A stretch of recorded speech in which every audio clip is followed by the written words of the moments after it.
माई के।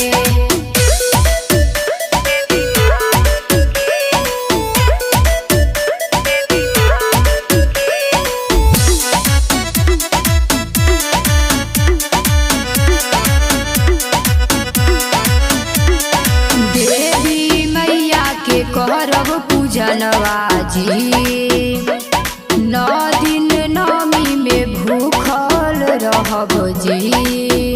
ये जी पिछलो साल भइल नाही, हमरा पूजा के सामान सारा चाही।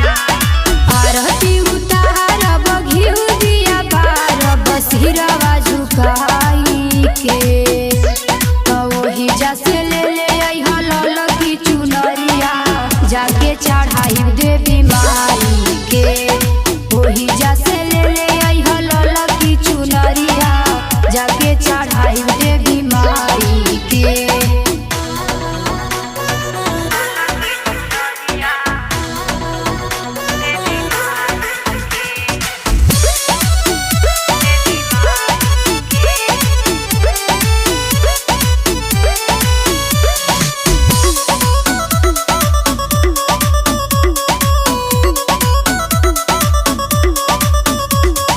उनके कृपा से भइल ललनवा जी, सालो भर पआइल दिनवा जी।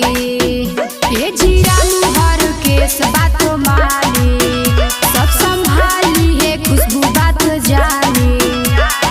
रामानंद मोरिया कहे होई जगराता डीजे बजाई के।